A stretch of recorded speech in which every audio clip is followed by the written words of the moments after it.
con él.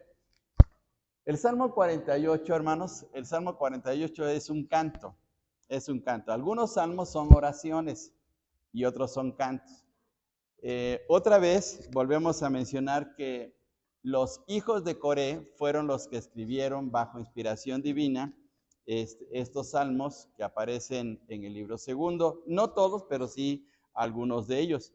El 48 fue escrito por ellos y es un salmo de alabanza que exalta a Dios, pero también con especial a la ciudad de Dios, que es la ciudad de Jerusalén. La ciudad de Jerusalén ha sido una ciudad muy especial desde tiempos muy antiguos, desde tiempos muy lejanos, incluso desde antes del tiempo de Abraham. Recordemos que el rey Melquisedec era rey de Salem, y cuando dice que era rey de Salem, se estaba refiriendo precisamente a que tenía su reinado en esta ciudad. Bien, entonces Jerusalén es la ciudad de Dios llamada también se le llama Sión, porque la palabra Sión se refiere a un monte. La ciudad de Jerusalén, ahorita vamos a ver una foto, la ciudad de Jerusalén está en un monte y a ese monte se le conoce como el monte de Sión, ¿sí? Es la ciudad amada de Dios y protegida de sus enemigos. El Salmo anticipa a la Jerusalén celestial. Este Salmo nos invita a reflexionar que así como Jerusalén era la ciudad importante para los israelitas, para los judíos después, para el tiempo en que el Señor Jesús vivió, pero esta ciudad nos invita a pensar el hecho de que un día vamos a estar en una ciudad mucho más grandiosa, que es la ciudad celestial, que también se le llama la Jerusalén celestial en el libro de Apocalipsis, ¿sí? Entonces, la ciudad eterna preparada para el pueblo de Dios en Hebreos 12:22 y Apocalipsis 21:2. Vamos a este pasaje, por favor. Hebreos capítulo 12, versículo 22, para que veamos lo que nos enseña la palabra del Señor. Hebreos capítulo 12 y versículo 22. Fijémonos lo que dice aquí, hermanos. A ver, ¿lo leemos todos juntos? Todos juntos. Dice: sino que os habéis acercado al monte de Sión, a la ciudad del Dios vivo, Jerusalén la celestial, a la compañía de muchos millares de ángeles. Miren, entonces aquí se está refiriendo a la Jerusalén celestial a donde nos hemos acercado. Los israelitas estaban orgullosos de la ciudad de Jerusalén porque era su capital y era la ciudad más importante para ellos debido a que ahí se encontraba el templo. Pero para el Hijo de Dios, para nosotros los cristianos, la Jerusalén celestial es la importante. Ahora vamos hasta el libro de Apocalipsis, a la lectura del capítulo 21, versículo 2, por favor. 21:2. Ahora nos vamos a este pasaje, 21:2, también lo leemos todos juntos. 21:2, dice así, todos juntos. Y yo, Juan, vi la santa ciudad, la nueva Jerusalén, descender del cielo de Dios, dispuesta como una esposa ataviada para su marido. Bien, y entonces otra vez vuelve a referirse, pero ya como un hecho futuro, ya como un hecho profético, algo que va a acontecer en el futuro. Entonces, cuando el Señor Jesús nos habla acerca del cielo, de que un día vamos a estar ahí, y también algunos pasajes del Nuevo Testamento, pues también podemos mencionar que el cielo tiene que ver con la ciudad celestial, que es la Jerusalén que el Señor ha preparado, ¿sí? Entonces este salmo, el Salmo 48, tiene que ver precisamente con ese lugar. Ahora, una cosa que vimos la semana pasada que veíamos el Salmo 47, que también tiene que ver con este asunto de la ciudad, y el Salmo 46 también, que está muy relacionado.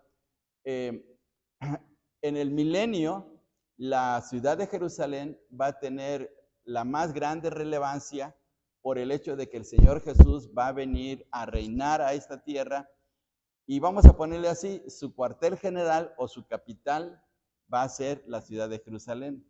De tal manera que a través de la historia, esta ciudad ha sido muy, muy especial y muy importante a los ojos de Dios, no solamente como una nación, no solamente como una capital de un país, sino por el hecho de que Dios tiene un plan precioso para esta ciudad. Bien, bueno, entonces vamos a ver ahora aquí adelante. El bosquejo del Salmo 48 es que, vamos a ver primero, Sión, la ciudad de Dios, luego Sión, la ciudad protegida por Dios, y Sión, la ciudad que se goza en Dios. Entonces, no olvidemos, se menciona Sión porque se refiere al monte, a donde está la ciudad, pero también se le puede llamar Jerusalén, se le puede llamar Sión, así a este lugar. A veces en la Biblia encontramos que ciertos lugares tienen dos nombres. Por ejemplo, el monte Horeb. ¿Cuál es el monte Horeb? Pues es el monte Sinaí, es lo mismo. Nada más que a veces en algunos pasajes dice que Dios habló en el monte Horeb. Incluso luego por ahí tenemos un canto, ¿verdad?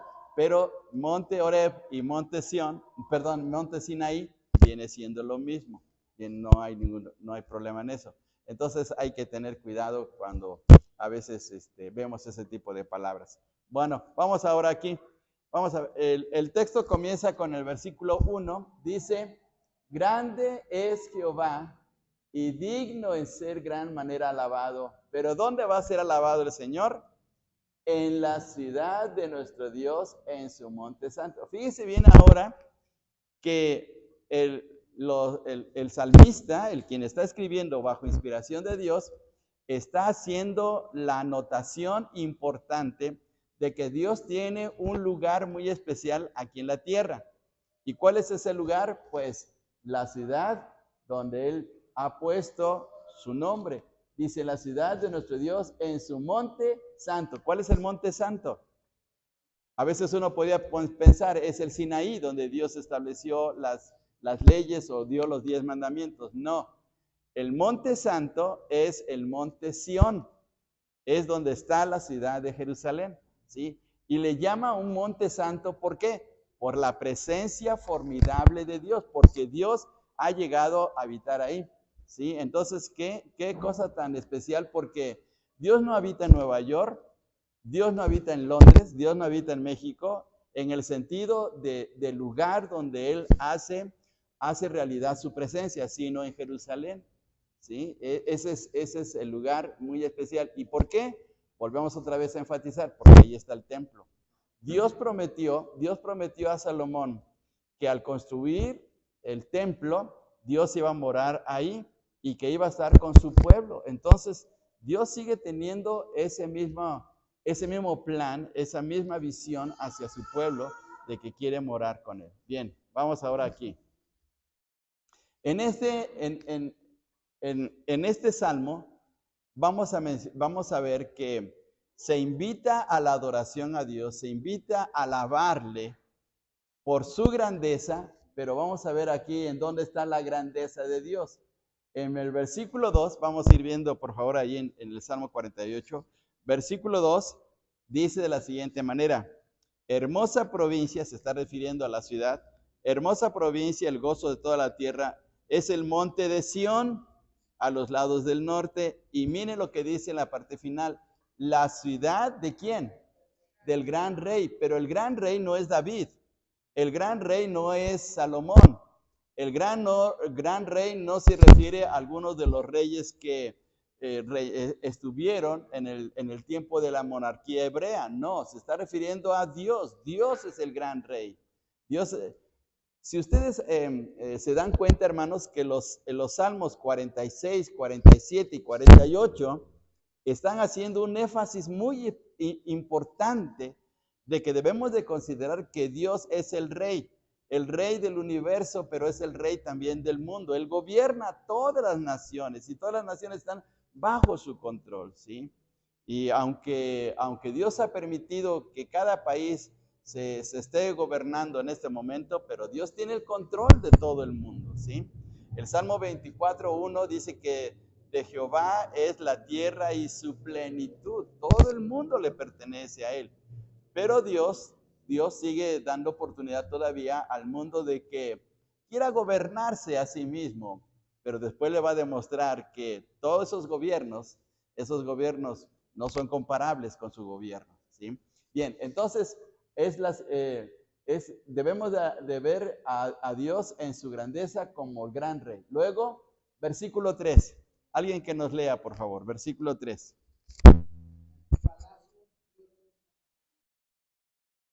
Muy bien. Y una de las cosas tan grandiosas de nuestro Dios, Él es nuestro refugio. ¿Cuándo consideramos algo como un refugio? Cuando estamos en un peligro, ¿sí? Cuando estamos pasando por una situación tal vez grave y necesitamos estar en un lugar seguro. Entonces, Dios es nuestro refugio, ¿sí? En una tormenta, ¿qué buscamos? Un refugio, ¿verdad? Buscamos un refugio. Entonces, Dios es nuestro refugio en medio de las tormentas que pasamos en nuestra vida espiritual. Entonces, ¿por qué debe ser en gran manera alabado, como dice en el versículo 1? Porque Él es nuestro refugio. Podemos acudir confiadamente a Él. Ahora, regresemos al Salmo 46 y versículo 1 para que veamos la secuencia que tiene estos salmos en hablar acerca de ese atributo de Dios. A ver, leamos el versículo 1, todos juntos. Dios es nuestro amparo y fortaleza, nuestro pronto auxilio en las tribulaciones. Entonces ahí está el hecho de que Dios es nuestro refugio, entonces por eso debemos de alabarlo. Una cosa más, Dios es misericordioso, versículo 9, alguien que nos lea, por favor. Versículo 9.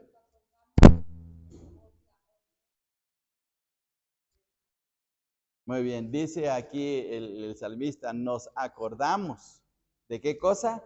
De tu misericordia. O sea, cuando miramos hacia atrás, vemos cómo Dios ha sido tan maravilloso al ayudarnos, al suplir nuestras necesidades, al sacarnos de momentos tan críticos, al ayudarnos en las enfermedades, ayudarnos a poder llevar a cabo nuestro ministerio, etcétera. Hay muchas cosas tan especiales. Entonces, Dios ha sido misericordioso. Y esa misericordia es una demostración de que Dios de verdad tiene un sentimiento especial hacia nosotros, ¿sí? Aun cuando en un momento dado le hemos fallado, en su misericordia nos perdona y nos levanta, ¿sí? Entonces, por eso debemos de alabar. Luego, también, versículo 10, debemos de alabarlo porque Dios es justicia. Versículo 10, alguien que lo lea.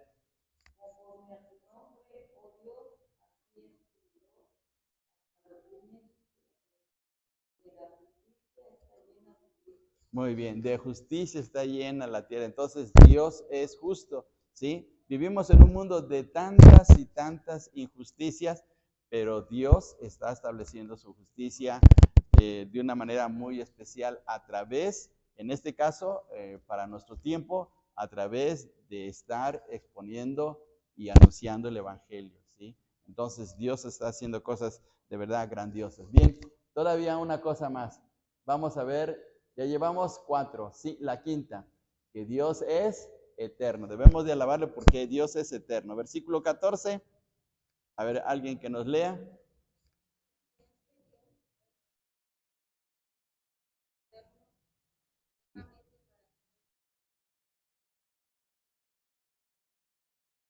Muy bien, porque este Dios es Dios nuestro eternamente, entonces Dios es eterno. Miren qué cosa, no tenemos un Dios que nada más por un tiempo y ya se acabó, no, es un Dios eterno.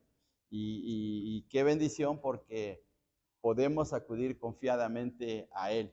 Y la última cosa que menciona el versículo 14 es también que Dios es guía después de la muerte. Miren qué tremendo, qué mensaje en el versículo 14, en la parte final dice, Él nos guiará aún más allá de la muerte, de tal manera que nos da esperanza, una esperanza real, no es una esperanza ficticia o solamente consoladora.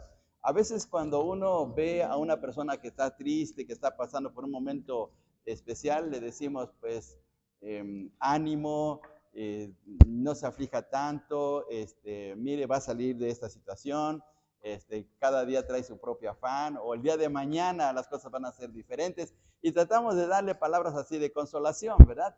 Pero en el caso de Dios, la consolación y la esperanza que nos dan no es solamente de palabras, sino es una tremenda realidad, ¿sí? Entonces es algo tan especial que si en un momento dado Dios nos llama en este momento, sabemos que Él nos guiará más allá de la muerte, porque Él es real, ¿sí? Entonces, qué aseveración tan tremenda, ¿sí?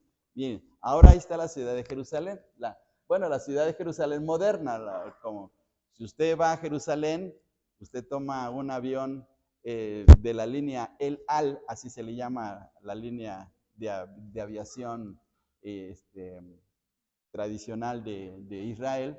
El Al, como aquí es mexicana de aviación o Aeroméxico, aquí es Aeroméxico, pues allá es El Al. Entonces usted toma un avión que vaya a Israel, le dice al guía que le lleve a Jerusalén y usted la va a ver así. Aquí es la parte antigua, porque es aquí donde está el Muro de las Lamentaciones, en donde miles de personas a través del año van al Muro de las Lamentaciones, y ahí donde usted puede encontrar a los judíos ortodoxos todos los días orando y colocando sus oraciones dentro de los huequitos, de las piedras de ese muro. Por eso se le llama el Muro de las Lamentaciones, porque ahí van a orar para desahogarse, para pedir por las situaciones, y más ahorita que están viviendo en una guerra muy fuerte contra Irán, contra la Franja de Gaza, contra Líbano. Entonces ahorita la situación está puesto muy candente y los judíos están yendo a orar ahí, ¿sí? Entonces si usted llega a Israel y va a Jerusalén, va a ver de esta manera. Y toda la ciudad está en alto porque está sobre el monte de Sión. Entonces está arribita. Hay ciudades que están en un montecito y se ven bonitas las ciudades, ¿sí? Y así ocurre con la ciudad de Jerusalén. Bien, vamos a ver ahora aquí. Ahora vamos a ver aquí. La ciudad de Dios, su descripción. Ya lo estamos mencionando, la ciudad de Dios en un monte santo, y es una ciudad del gran rey, pero también la ciudad del refugio y la ciudad del templo. La razón de por qué es tan importante la ciudad de Jerusalén, además de que era la capital en el tiempo de la monarquía, es por el hecho de que ahí Salomón construyó el templo. Por favor, les pido que vayamos hasta Primera de Reyes. Les invito a que vayamos a este pasaje. No está aquí en la transparencia, pero en el capítulo 6 de Primera de Reyes,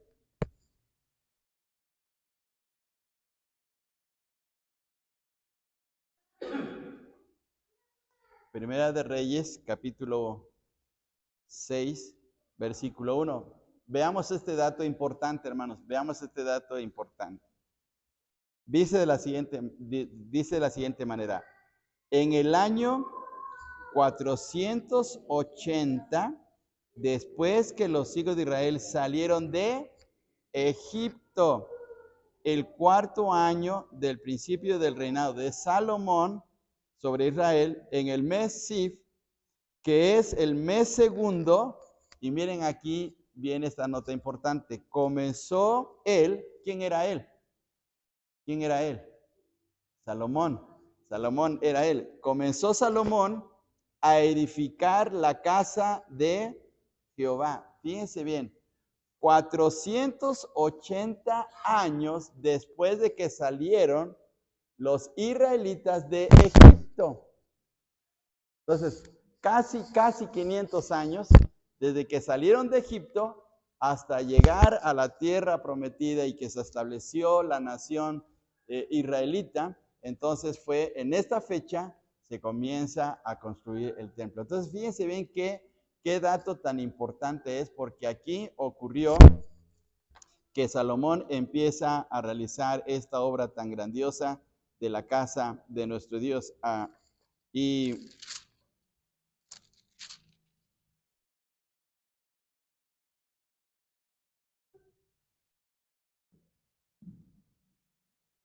bueno, vamos aquí a avanzarle. el impacto que tiene la ciudad de Jerusalén, el impacto que tiene es que es el gozo de toda la tierra. Ustedes recuerdan, hermanos, que en la historia, las cruzadas, en el tiempo de las cruzadas, resulta que la ciudad de Jerusalén había sido invadida por árabes y querían rescatar la ciudad de Jerusalén, de tal manera que muchas personas, muchos soldados llegaban a la ciudad de Jerusalén para tratar de rescatarla, y era un privilegio para los soldados europeos poder llegar a esa ciudad con la finalidad de poder quitarla del dominio musulmán. Pero todo el mundo está poniendo la mirada más en Jerusalén, ¿sí? Los judíos a través de los años han estado esparcidos por diferentes lugares en la tierra, pero últimamente están regresando. Y entonces es una cosa asombrosa que esta ciudad sigue siendo tan importante en la historia, y es el gozo, dice, de toda la tierra. Luego los reyes se maravillan de ella. Vamos a ver el versículo 5 del Salmo 48, por favor. Salmo 48, 5. Dice, y viéndolo ellos, así se maravillaron. ¿Quiénes eran ellos? Bueno, si usted ve el versículo 4, se está refiriendo a los reyes. Y viéndolo ellos, así se maravillaron y se turbaron, se apresuraron a huir. Entonces, primero se maravillaron porque era una ciudad sumamente especial, pues para ellos, porque era la ciudad de Dios, ¿sí? Una tercera cosa es que le causaba temblor a la gente, causaba temblor en la gente. ¿Por qué causaba temblor? Porque sabían que ahí estaba la presencia del Señor. Veamos, por favor, el versículo 6, y si alguien lo quiere leer, versículo 6, que dice, les tomó. Quedarlos, muy bien. Entonces, ese temor no era tanto por los habitantes, o no era tanto por el rey que habitaba ahí, sino por el hecho de que Dios estaba ahí presente. Y por último, su influencia es que estará firme por siempre. Es decir, esa ciudad no tiene cientos de años, tiene miles de años, ya tiene miles de años. Por lo menos ya lleva entre los 4 a los 5,000 años de existencia. Fíjense bien, esa ciudad, antes de que llegaran los israelitas a la tierra de Canaán, o de que Abraham llegara a la tierra de Canaán, ya estaba habitada y se le llamaba Jebús. Se le llamaba la ciudad de Jebús o la ciudad de los jebuseos. Y les invito a que vayamos a Jueces capítulo 1, por favor. Vamos hasta el libro de Jueces capítulo 1.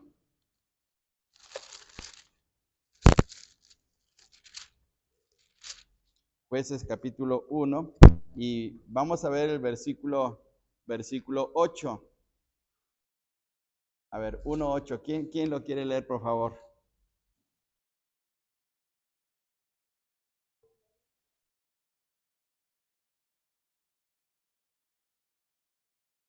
Muy bien, entonces aquí encontramos que cuando llegó la conquista a la tierra prometida, la tribu de Judá se encargó de conquistar esa ciudad. Fíjense bien, aquí lo está diciendo en este versículo. Muy bien. Bien, entonces, ¿qué impacto no ha tenido esta ciudad? Hay ciudades que son muy antiguas en Medio Oriente. Por ejemplo, la ciudad de Jerusalén, la ciudad de Damasco. ¿Se acuerdan ustedes del camino a Damasco del apóstol Pablo? Bueno, de Saulo de Tarso. Bueno, la ciudad de Damasco también es muy antigua, del tiempo de Jerusalén. Y la ciudad de Hebrón también es una ciudad muy antigua. En esa región existen ciudades que todavía permanecen, pero que son milenarias. Por ejemplo, no es lo mismo como la Ciudad de México, ¿sí? La Ciudad de México, que lleva cerca de 500 años, 600 años, no mucho, en comparación con los miles de años que ya lleva la ciudad de Jerusalén. Fíjense bien qué cosa tan tremenda. Bien, entonces el templo está ahí, y ¿Qué va a suceder en la tribulación, hermanos? Pues que el templo otra vez va a ser reconstruido. Entonces, la llegada del Señor Jesús a la tierra para su gobierno milenial va a estar centrado en la ciudad de Jerusalén y va a estar también relacionado con la adoración ahí otra vez en el templo. Entonces, por eso es que todo está centrado ahí y de seguro que pues todos los conflictos que se están viendo en estos últimos años, desde que se estableció como nación Israel, pues es con la finalidad de echar abajo esta nación. A través de los años ha habido mucha persecución de los judíos, pero los judíos no se han terminado, hermanos, ¿sí? Otros imperios han caído. Por ejemplo, ¿dónde está el imperio romano? ¿O dónde están los egipcios? ¿O dónde están los bárbaros? ¿O dónde están los incas? ¿Dónde están los aztecas? Ya, esos ya pasaron. Pero ¿dónde están los judíos? Ahí están presentes, ¿sí? Y tienen su historia, ¿sí? Y todavía sigue en actualidad. ¿Por qué? Porque Dios tiene un plan precioso para su pueblo como para esta ciudad, y ahí está el templo. Bien, ahora, esta ciudad está protegida por Dios. Dice los versículos 5 al 7. Viéndolo ellos así se maravillaron, se turbaron, se apresuraron a huir, les tomó allí temblor, dolor como de mujer que da a luz, como viento solano, quiebras tú las naves de Tarsis. Entonces, Dios está protegiendo esa ciudad y nadie ha podido destruirla. Nadie ha podido borrarla del mapa, por decir así, en un sentido más coloquial. Ha habido muchas invasiones y por muchos años los israelitas, o los judíos, mejor dicho, estuvieron en otros países, pero la ciudad ahí sigue, y ahí sigue, y ahí sigue. Entonces, es una cosa muy asombrosa con esta ciudad. Bien, vamos a ver ahora aquí estas cosas. Historia breve de esta ciudad. Jerusalén se llamaba Jebús en tiempo de los jueces y fue tomada por la tribu de Judá, como ya lo vimos en Jueces 1:8. Posteriormente, Jebús fue conquistada por el rey David y hecha capital del reino. Vamos hasta 2 Samuel capítulo 5, del 5 al 7, por favor. Ahora vamos hasta 2 Samuel capítulo 5 y del 5 al 7. Y si alguien, por favor, nos quiere leer. 5 del 5 al 7.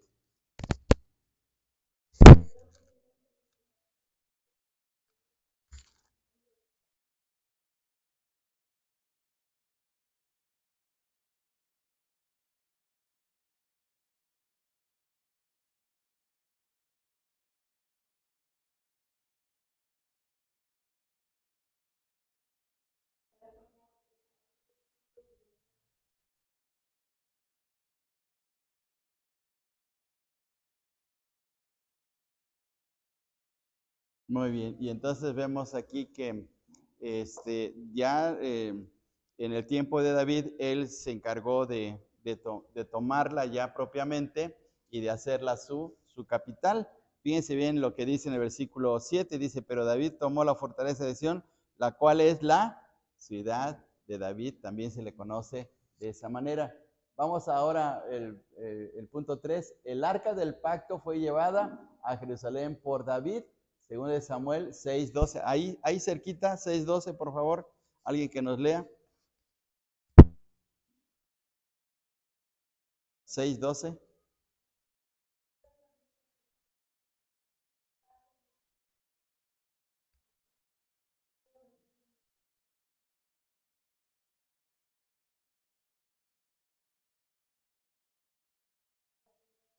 Muy bien. Entonces, ¿cuál es la ciudad de David?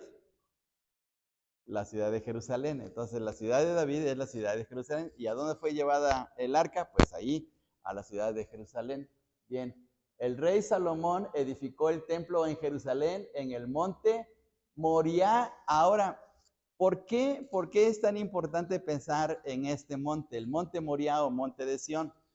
Vuelvo a repetir, los montes a veces tienen diferentes nombres, y aquí el monte Moriah, el monte Sión, Jerusalén, la ciudad de David, viene siendo lo mismo.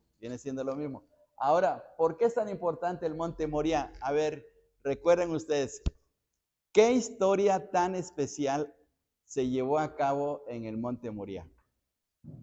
¿Qué historia tan especial? ¿Qué ocurrió hace muchos, muchos siglos en ese lugar? Exactamente, exactamente. Muy bien. A ver, vamos hasta Génesis, por favor. Génesis 22. Vamos, lo que dijo nuestro hermano es muy cierto. En Génesis capítulo 22 y versículo 2, por favor. Génesis 22 y versículo 2. También si alguien lo lee.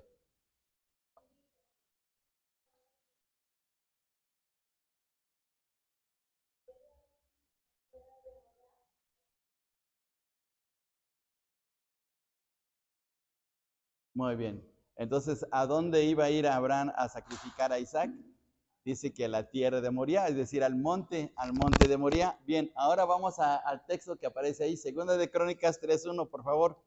Segunda de Crónicas 3:1.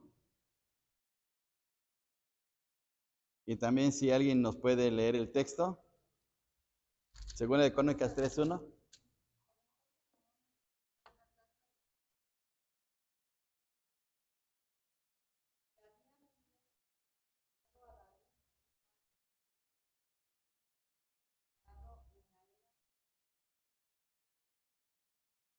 Ornán.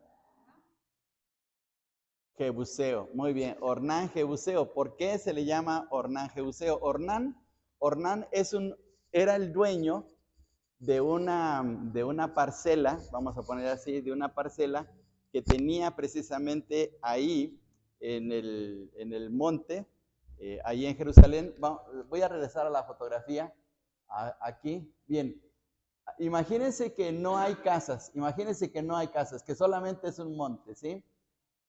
Y aquí en este monte, Ornán tenía una parcela, y recuerdan ustedes que dice el segundo libro de Samuel que David mandó hacer un censo, y por causa de ese censo hubo una mortandad tremenda, porque David por un momento puso más su confianza en sí mismo, en su ejército, en sus recursos, en lugar que Dios, y Dios le dio una lección de que debería de depender de él. Entonces David fue a este lugar, estaba en la parcela de Ornán, y le pidió que le diera unos animales, unos toros, para sacrificarlos junto con sus yuntas.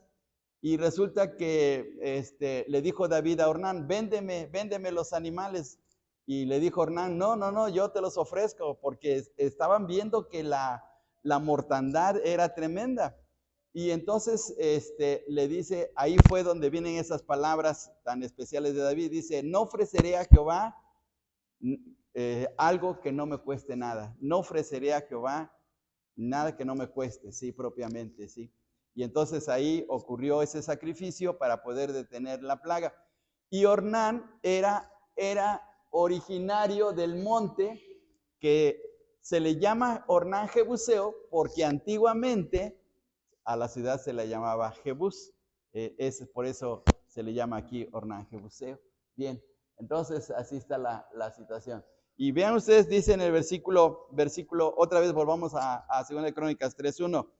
Comenzó Salomón a edificar la casa de Jehová en Jerusalén, en el monte Moriah. Ahora, ¿por qué es tan importante esta referencia? Porque Abraham iba a sacrificar a Isaac, ahí se construyó el templo, pero en el futuro, ¿quién iba a morir? Iba a morir el Señor Jesús. Entonces, miren, que lo que no se realizó en Isaac, porque ese sacrificio quedó inconcluso, porque Dios detuvo la mano de Abraham, pues ahí sí se llevó el sacrificio de otro hijo, el Hijo de Dios. Entonces, fíjense bien qué cosa tan tremenda. Por eso esta referencia es tan especial. Bien, entonces vamos a ver ahora aquí, siguiendo. y Jerusalén fue quemada. No olvidemos que Jerusalén fue quemada junto con el templo por el rey Nabucodonosor en Segunda de Crónicas 36, 19. Vamos ahora a este texto. Segunda de Crónicas 36, 19. Alguien que nos lea, por favor. 36, 19. Quemaron la casa de Dios y rompieron el muro de Jerusalén, dieron a fuego todos sus palacios y destruyeron todos sus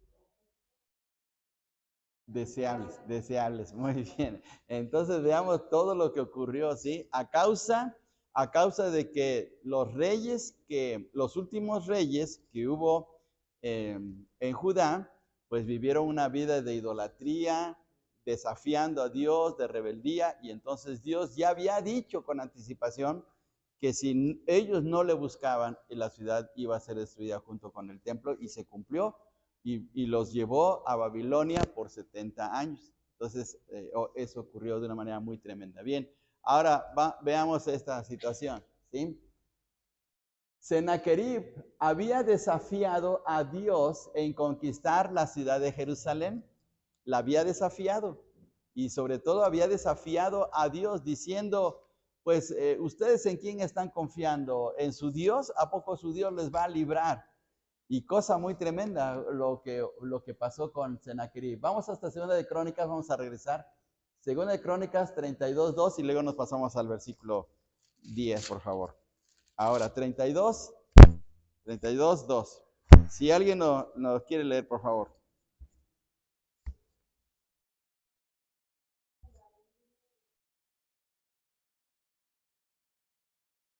Muy bien, entonces el rey Sennacherib era un rey sirio. Siria está en el norte de Israel, y entonces Sennacherib había invadido el reino de Judá y quería conquistar la ciudad de Jerusalén. Ahora vamos a ver el versículo 10, por favor. ¿Qué es lo que dijo este rey? Versículo 10 también, ¿quién nos quiere leer?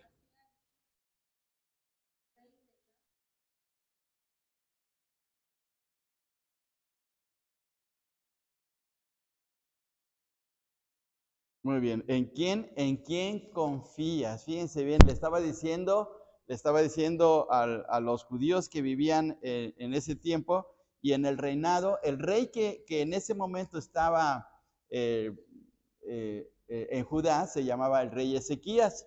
El rey Ezequías era un hombre piadoso y buscaba a Dios, y cuando llegó la invasión de Sennacherib, pues se puso a orar, y también en ese momento estaba el profeta Isaías. Los dos estuvieron orando. Vamos todavía, versículo 14, allá adelantito, por favor. Versículo 14, lo vamos a leer todos juntos. Dice, ¿qué Dios hubo de entre todos los dioses de aquellas naciones que destruyeron mis padres, que pudiese salvar a su pueblo de mis manos? ¿Cómo podrá vuestro Dios libraros de mi mano? Fíjense en qué desafío. ¿Cómo podrá Dios, o sea, el Dios de ustedes, los va a librar de mi mano? O sea, Sennacherib no se daba cuenta que se estaba echando la soga al cuello. Desafiar a Dios siempre es lo más peligroso que puede ocurrir, pues, en nuestras vidas, ¿sí? Podemos desafiar al gobierno, podemos desafiar a alguien, etcétera, pero desafiar a Dios, no, ese ya es otro nivel. Y eso fue lo que ocurrió con Sennacherib. Y entonces, pues, vino una gran derrota. Y veamos acá, versículo 22 dice, así salvó Jehová a Ezequías y a los moradores de Jerusalén de las manos de Sennacherib, rey de Asiria, y de las manos de todos, y les dio reposo de todos lados. Dios salvó a la ciudad y Dios salvó a su pueblo en ese momento, ¿sí? Entonces, fue una cosa así muy, muy impresionante. Bien, vamos ahora a este punto. Sión, la ciudad que se goza en su Dios.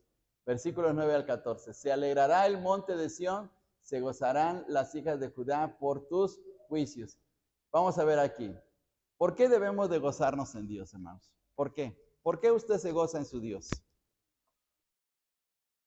A ver, respuestas. ¿Por qué su proveedor? Muy bien. ¿Qué otra cosa? ¿Por qué se goza usted en Dios? ¿Por qué nuestra fuerza de fortaleza? Eso, muy bien. ¿Qué otra cosa más podemos decir? ¿Qué otra cosa podemos decir? ¿Por qué nos gozamos en Dios? Porque Él nos salvó, sí, claro, Él nos salvó y nos sigue salvando de muchas situaciones. Bueno, vamos a ver aquí. Hay en este salmo, en el Salmo 49, hay 6 cosas por las cuales debemos de gozarnos en Dios. 6 cosas. Debemos de gozarnos en Dios porque es Dios grande, porque Dios es grande.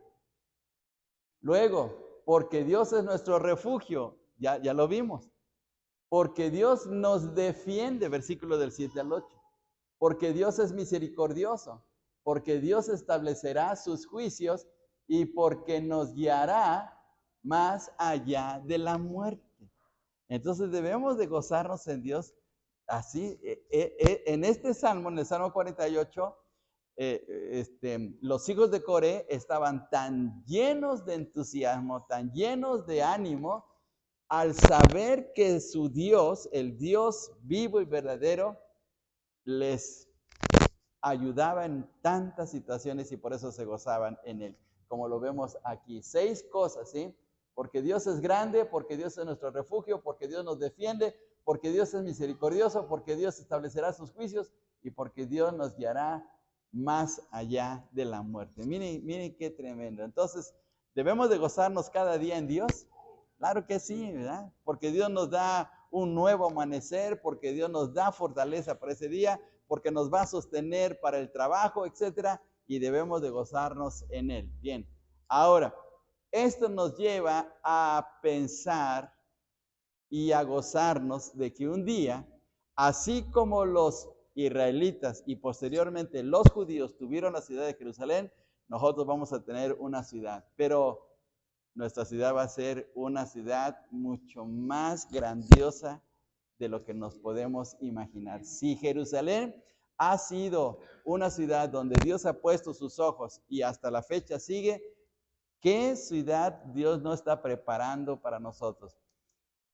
Una de las cosas asombrosas en la vida del Señor Jesús, cuando se fue después de su ministerio, dice que se fue al cielo, dice, voy pues a preparar, ¿qué cosa?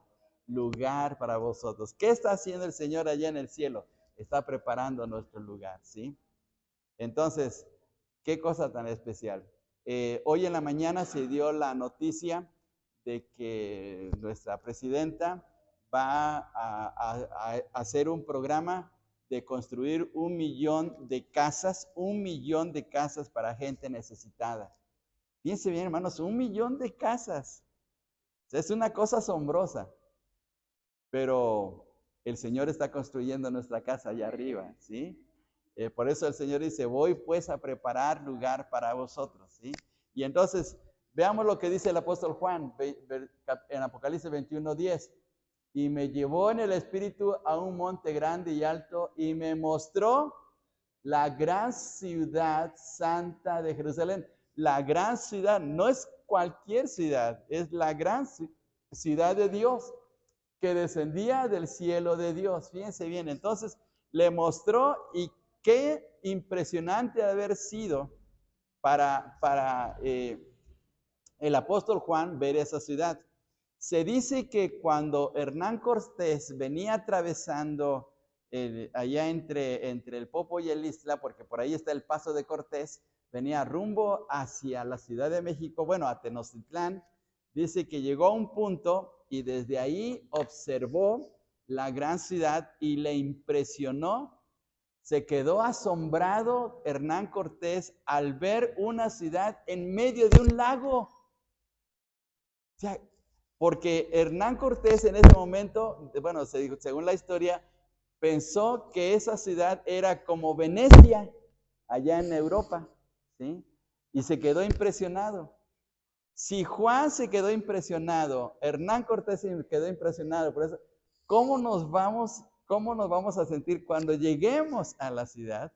Porque de verdad va a ser algo tan grandioso. Ahora, va a haber 7 cosas que no va a haber en la Nueva Jerusalén. 7 cosas que no va a haber. Según el libro de Apocalipsis, capítulo 21 del 1 al 27, no habrá mar. No va a haber mar. ¿Por qué no va a haber mar? ¿Por qué podemos pensar, por qué no hay mar? Porque el mar es un tipo de tempestades, de tormentas, ¿sí? De inestabilidad. Dice Santiago que el hombre inconstante es como las olas del mar que va de un lado para otro. Entonces, eso ya no va a ser, eso ya no va a ser. En segundo lugar, no va a haber sufrimiento, ya se acabó. Al llegar a la ciudad celestial ya no vamos a tener ninguna clase de dolor. No habrá pecadores, todos van a ser santos, todos vamos a ser santos allá arriba, perfectos a los ojos de Dios. 4, no habrá templo porque Dios va a ser nuestro templo, nuestro Señor va a ser nuestro templo. Número 5, no habrá sol y luna porque Dios va a iluminar con su presencia. Número 6, no habrá noche, por lo mismo, no habrá noche porque Dios va a iluminar y no habrá pecado. Lo que Dios quería hacer en el jardín del Edén, donde viviera Adán y Eva junto con su descendencia en una armonía con Dios y que no se cumplió por la desobediencia de Adán y Eva, ahora sí se va a cumplir en la ciudad celestial. Ahora sí va a ser una ciudad perfecta donde viviremos con nuestro Señor de una manera tan armoniosa, tan feliz, tan agradable, que no tenemos idea de todo lo que va a ocurrir allá, ¿sí? Y las personas que vamos a conocer, ¿sí? Vamos a conocer a personajes que ni siquiera nos imaginábamos que íbamos a ver, ¿sí?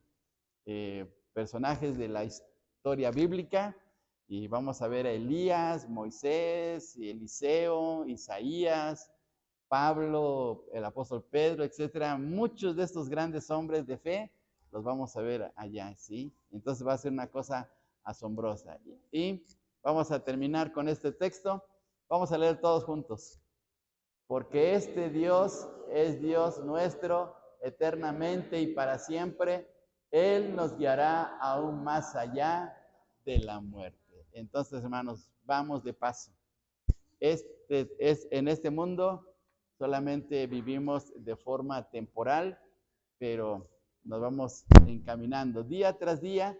Cada día que pasa nos estamos acercando más y más al momento glorioso de estar en la ciudad celestial. Fíjense bien qué bendición tan grande, ¿sí?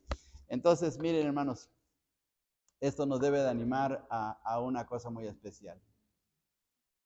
Aunque a veces sentimos tristeza por nuestros seres queridos, por alguien que perdemos, porque se nos va de este mundo, allá en el cielo está mucho más feliz de lo que nos podemos imaginar. Y no nos debemos de preocupar, ¿sí? Billy Graham dijo unas palabras en uno de sus mensajes. Si un día escuchan que Billy Graham, así dijo él, si un día escuchan que Billy Graham está muerto, no le crean, voy a estar más vivo que nunca. Sí, voy a estar más vivo que nunca. Así es que aquellos hermanos que ya están arriba, que ya nos adelantaron, hermanos, ni nos preocupemos. Preocupémonos por nosotros. Animémonos a seguir en el camino del Señor, porque ellos están mucho más felices de lo que nos podemos imaginar. Así es que sigamos adelante. Pues no sé si hay alguna pregunta, algún comentario. ¿Algún comentario, alguna pregunta, hermanos? Muy bien. Bueno, entonces